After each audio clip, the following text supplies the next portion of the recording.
This episode is made possible by the generosity of our listeners. Thank you. Welcome to the Creation Science For Kids show. How do we know when we've done something wrong? What is our conscience and where did it come from? Then, how long do you think it takes to make a canyon? We explore a beautiful landscape full of features like out west, but in a rather different environment. And no, it's not Mount St. Helens. And tell you about some of the most exciting books on creation for kids I've ever read.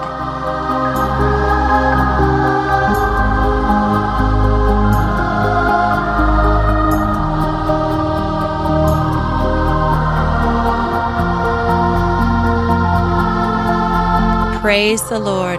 I will give thanks to the Lord with my whole heart, in the company of the upright, in the congregation. Great are the works of the Lord, studied by all who delight in them. Full of splendor and majesty is his work, and his righteousness endures forever. He has caused his wondrous works to be remembered. The Lord is gracious and merciful. Psalm 111, verses 1 through 4. This is episode 71 of the podcast where we learn about Jesus, our Creator, and his amazing world. Hi, I'm Sherry Fields, your host, and I'm joined today by my co-hosts, Stephen. Hi. And Samuel. Hi. To follow along with what we're looking at, check out the show notes, Creation Science, kids.com/scrolls. All right, we're back in Genesis chapter 3. Adam and Eve have eaten the fruit they were told not to, and now God is coming to them. We're going to go a little more into the conversation God starts with Adam and see what questions he asks. Would you please read Genesis 3, verses 9 through 11 for us, Stephen? And the Lord God called unto Adam, and said unto him, Where art thou? And he said, I heard thy voice in the garden, and I was afraid, because I was naked, and I hid myself. And he said, Who told thee that thou wast naked? Hast thou eaten of the tree whereof I commanded thee that thou shouldest not eat? Very well read. Okay, so we already discussed God's asking Adam a question. Is he asking Adam, where are you, because he doesn't know? No. Right. So why is it good to ask people questions that you already know the answer to? What does it make you do? I don't know. Yeah, I think it was the older guys that were on the podcast last time we had this verse. He wanted Adam to be honest with himself and with God. Adam is kind of, but not totally. He said, I heard your voice. I was scared because I had nothing on, and I hid myself. What did he forget to mention? The day before, when God had come and Adam had heard his voice in the garden, was Adam scared? No. Was he wearing clothes the day before? No. No. What had changed that made him scared? He had eaten the fruit of the tree of the knowledge of good and evil. And what had God told him about eating of that tree? He told him not to. Right. So did Adam say, I did something bad and that made me scared? No. No, he left the most important part out. Now God's going to draw it out of him. And he starts with this. He doesn't start with, did you eat straight away? He starts with another question first. Who told thee that thou wast naked? Who said you didn't have anything on? What is God asking him here? That got me thinking. The day before, when Adam didn't have anything on, because he'd never seen clothes, God had never said anything about clothes. All right, guys, concentrate. I know the books we're going to review are really cool, but you got to pay attention now first. And I think I'll leave that in. So sit up, come close. All right. The day before, when God had come, Adam hadn't had a care in the world. He didn't know any different than just having his skin showing. Nothing else. Wore extra things that they had to put on their body. They grew hair, and whatever they had on their body, that's what they had. So something had changed. And God asks him, who told thee thou was naked? Who's the answer? Who told Adam that he didn't have anything on? Himself. Right.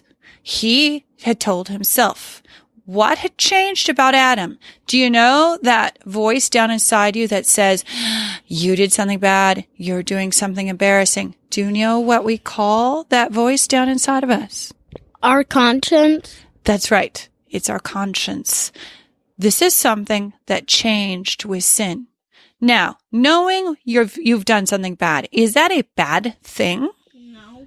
Yeah. What if we went through life never thinking about whether what we were doing was helpful or kind or whether it was bad and selfish? That would not be a good way to live. But up until then, the day before, who was the one who told Adam, this is right, this is wrong? Was it Adam? No. Who did? God. Right. Up to that point, for Adam to know what was right, what was acceptable or not, God was the one who told him. God knew it was just Adam, Eve, and God sees all of us all the time, all the way down to our DNA inside our molecules. Whether we have clothes on or not doesn't matter to him. So a married couple and God, people not wearing clothes was not a problem. So God hadn't said, hey, now there are other people in the world, you need to put something on. So it hadn't been necessary yet. So something had changed for Adam to suddenly feel embarrassed. And we know it changed because he ate. And we can tell that because the next question God asks is, how did you know? Have you eaten of that tree? Because Adam could tell for himself, I've done something bad and embarrassing. God knew, and he wanted Adam to know, that is what happens when you eat of that tree. You get embarrassed. You feel guilt. That's what happens. And you're going to have a lot more of this coming because the effects of the fall are not going away. By God asking the question again, did God know if he'd eaten of the tree? Yes. Yes, he did. God knows everything. Of course he knew. But he asked Adam so Adam would realize that just saying, I realized I was naked, told God he must have eaten of the tree because that's what happens. All right. Before we get to our review, so we will not touch the books yet, I happened to find out about a really cool bit of geology. We're going to take a look at this. Can you tell me where this place probably is?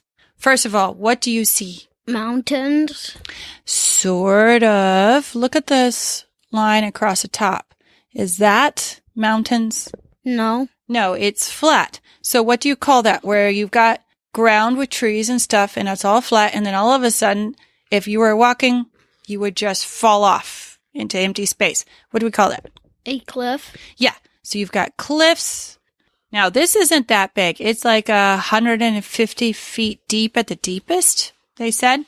But where is the biggest one that looks kind of like this? The Grand Canyon? Right. So that one, the big famous one, is called the Grand what?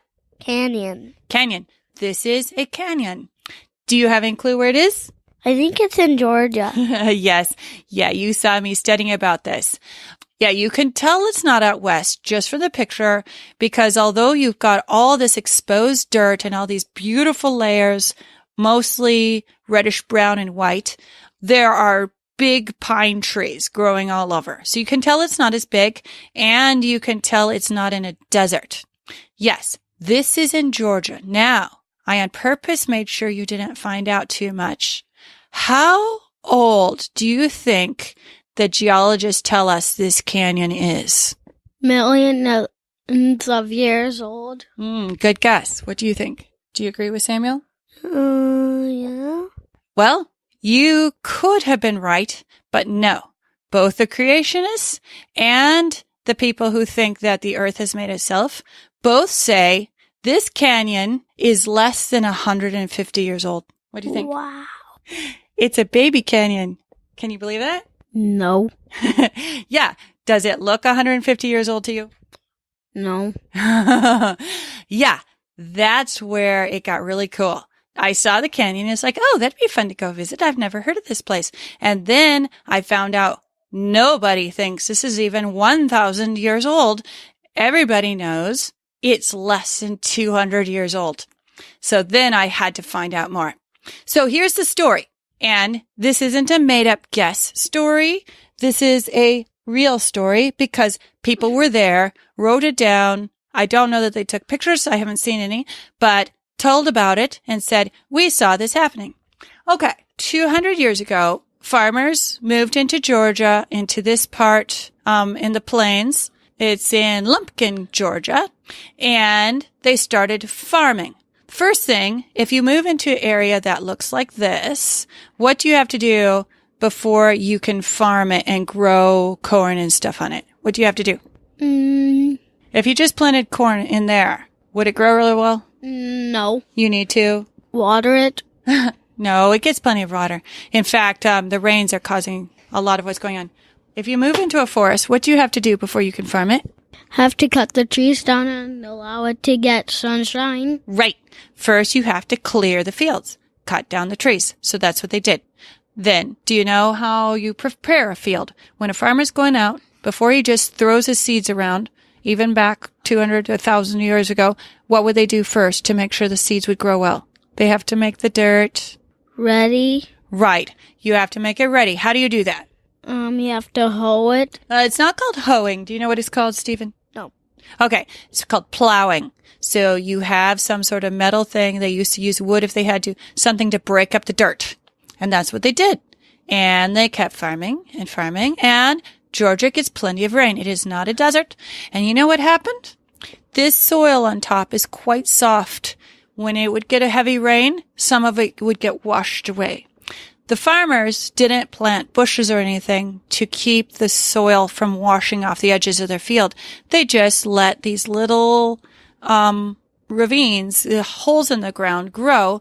And within a decade or two, they started having a ditch like 3 to 5 feet deep, a meter and a half deep. And it kept widening and growing and widening and growing till about 100 years later, it looked almost like this. Now, it's constantly changing. Every time there's a big, heavy rain, some of these, see that? Where it's got a bit of harder cap dirt on top. It's not actually rock. It's just harder. It kept dirt underneath it from washing away. If it gets a heavy enough rain, this will collapse. So every time there's a heavy rain, more of this collapses. They've got strict rules that you must stay on the trails, not go wandering up here because it's widening out and everything is collapsing. But within less than 100 years, what had been a flat forest like this edge here had all eroded away just with rainwater, and there's lots of water in this ground around. So the groundwater was helping it break apart and get washed away too. So everybody knows that's how it happened. Isn't that incredible? Mm-hmm. So what is it that formed this canyon? Water. Water. Everybody knows that. Everybody knows that's the case with the Grand Canyon and every other canyon. Water did it. The question is, how quickly? So when I was looking up how and when it formed, I pointed out that the people weren't being ridiculous. They just weren't being careful to make sure that the dirt would get stopped before it washed too far away. So they just let it flow into gullies, and then the gullies got bigger, and soon it had eroded into this canyon. Now, here's what's crazy. At the same time, they're saying this formed in well under 100 years. They also say the top layers, that there are different layers of sediment. The reddish layer, they date differently from the white layers below and stuff. It says at the top, like the road that you come in on, and what's been washed away all over the canyon. So even that top layer isn't made of this. They say it's 59 to 62 million years old. So here's what they want you to believe. See if this makes sense. Do you think this makes a very good story? In less than 100 years, farmers chopping down trees and plowing caused this canyon to erode because of the rainwater. But for the last 59 million years, it was almost flat as a pancake and didn't erode. There were never any forest fires cutting down the trees. When the ground sloths came down to live in Florida with their claws that are as long as your arm or almost, they didn't break it up and cause this to happen for 59 million years. Does that seem like a reasonable story to you? No. No, it doesn't. In fact, all over the place, you'll see places where they say this was there for millions of years. And then when you look at it, there are some places that have erosion, but there are far more places where it's flat as a pancake between millions of years of layers. They want to say that for 59 million years, it didn't erode, and then people did it. That is really, really hard for me to accept. If the ground is that soft, it would have eroded away 58.9 million years ago, and it would be all down to bedrock. Okay, so there's one more bit that I wanted to say. They point out that the canyon is still eroding and changing because of water runoff. It's not getting much deeper because it's hit harder layers of clay that doesn't want to wash away, but it's getting wider. And it says the changes happen very quickly. Like I showed you the pinnacles. They can disappear overnight in heavy rains. So that is a place where we can see it happening. We can tell it wasn't even like Mount St. Helens is really cool, but that was a huge mudslide from a volcano. That's a huge amount of force. This is just today's rainfall. Did all that. Now in very soft dirt. So it's not going to happen everywhere. But still it shows how careful we need to be and how quickly things can change. So for you, which makes more sense? To listen to people who talk about millions of years and everything happening on its own, or to listen to God when he says, I used water to change the whole shape of the earth not very long ago. Which makes more sense? God. Me too. All right, go ahead and pick up your books, guys. Here.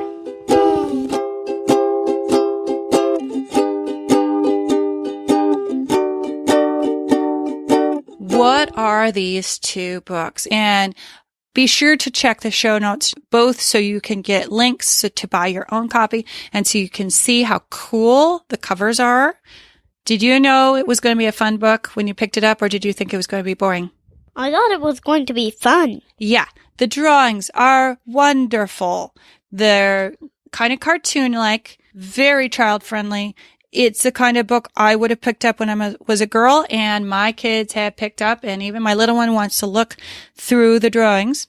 So what are they called? What's the series?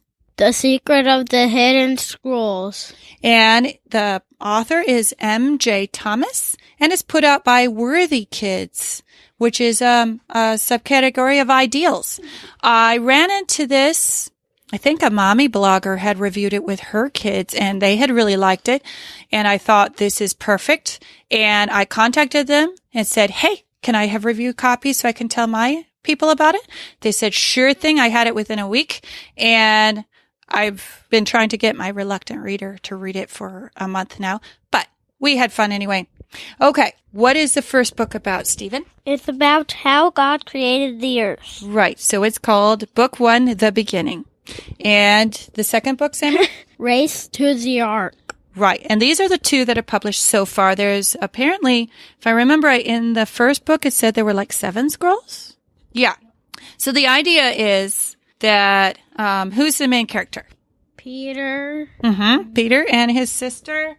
Mary. Right. And they're having to stay for a month with an eccentric great uncle who looks like... I know. He looks like Albert Einstein. Yes, he does. So one of the things about this series is it's written for about 7 to 10-year-olds. It's easy reading. It took me about an hour and a half to read the book out loud. And so it kind of has to skim over a lot of things. So it plays on the cliches. It assumes you know something about Narnia, and also having the great uncle be like Albert Einstein, you automatically have some idea of how smart he is and a bit about his character without him having to flesh it out. So a lot of those things are a little stereotypical, but it works because the story is really well done. As I've been studying story myself, and I am very pleased with the way he set up his books and even introducing the characters. So Peter, of course, he's just your active, typical every boy. And how old is he? Does it say? I think it says in the 9. He's 9. And Mary, his sister, is? 10. 10. And she's the know-it-all, that he kind of resents, and that'll come up where he's thinking, aha, there she goes again. But then he'll appreciate what she knows or wishes she had more. So it kind of plays on themes that we're already familiar with, so we can already jump into the story as quickly as possible. Okay. How do they get from their great uncle's house to see creation? They break the seal On the scroll. Right. So there's this kind of magical thing with a lion roaring, and they go in and they find this secret room, and there's a scroll, and it starts to glow, and then they get whirled off into the other world. There were a couple points where I wish he'd been a little more careful. Like in the first book, they go in on day one, and what was around on day one? What did God make? Light? Right. And the only thing else on earth was there any place to sleep? No, there's only water. Right. So they swim for quite a while before, who's the one who's always helping them out when they most need it?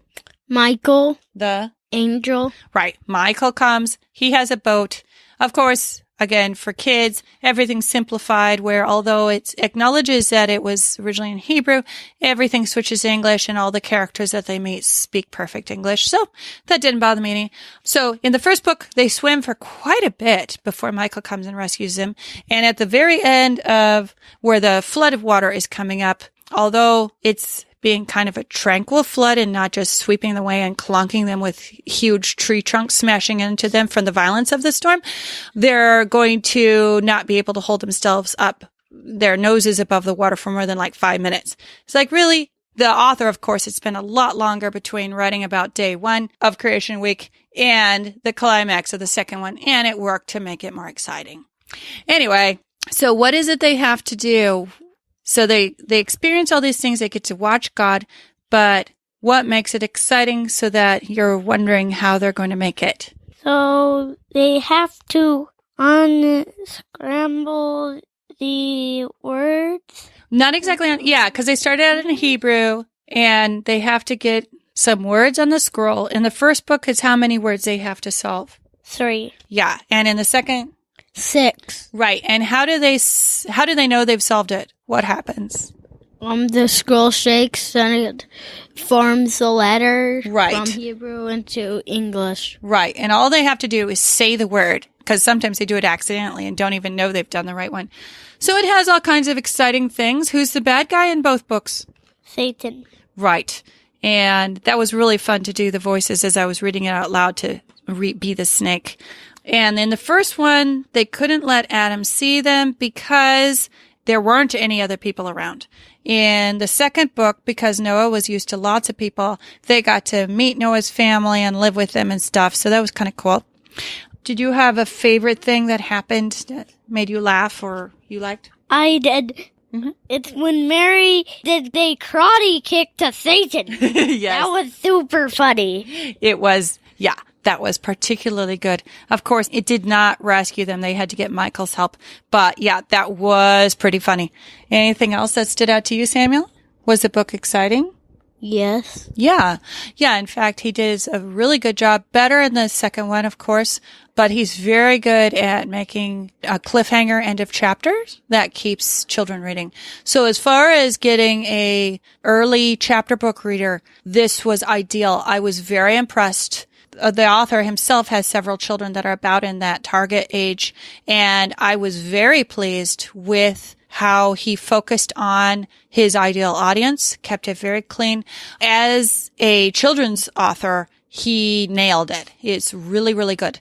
In fact, the only things, because even he has, where in the first book, when everything is actually good, Peter, he hasn't read his Bible much, so what did he get scared of that he shouldn't have? That it wasn't good?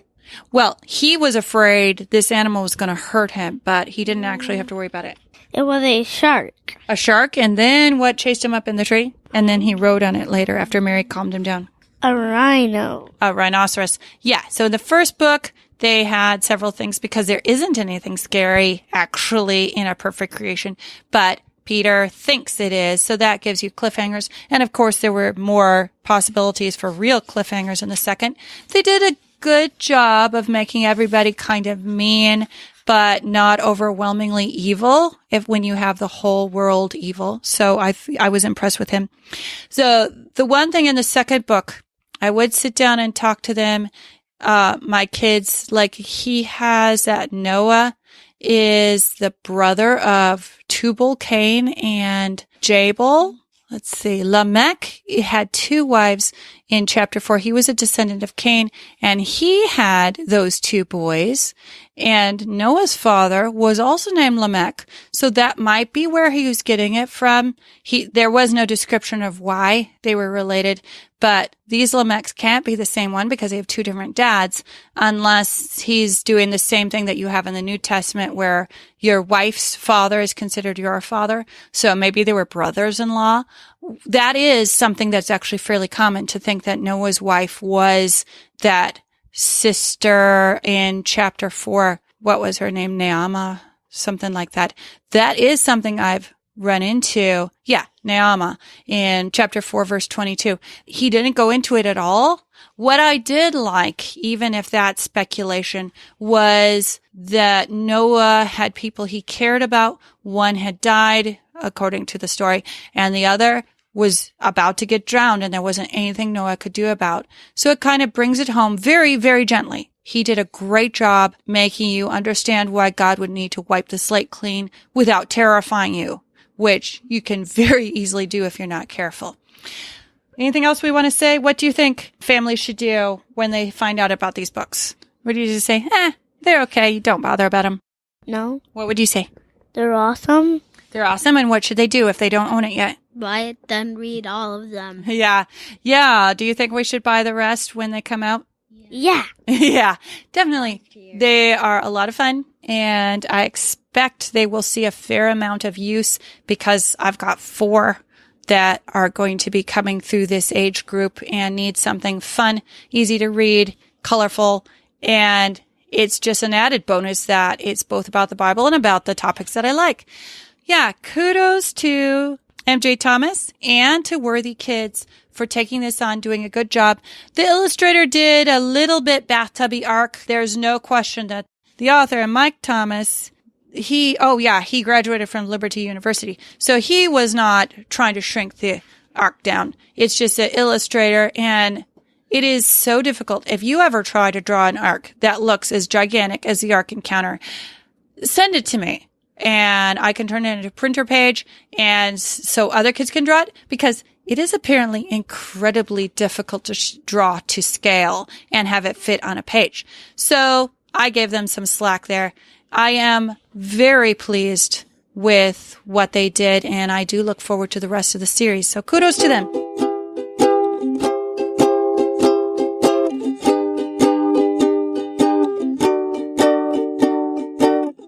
Forget you can find links to all the things we've talked about today by visiting the show notes page, creationscience4kids.com/scrolls or /071 for episode 71. Be sure to let your friends know about this podcast and ministry. And to connect with all the rest of the things we do with the podcast, stop by the web address I got just for you, cs4ks, the initials of this show, .com, and find out how to send us your own recording. Write us an Apple Podcast review, drop us a note, become a monthly supporter like Pastor Brian Betworth and Academy of Creation Apologetics for Moms. Thank you. And see the heart of why this ministry is so important. Oh, I didn't find a canyon joke. All of those were about falling into the canyons. They were terrible. But what kind of vegetable likes to go look at animals? I don't know. A zucchini. Well, this finishes up our show for today. Until next time, have fun treasuring our amazing universe and Creator. Thou art worthy, O Lord, to receive glory and honor and power, for thou hast created all things, and for thy pleasure they are and were created. Revelation 4:11.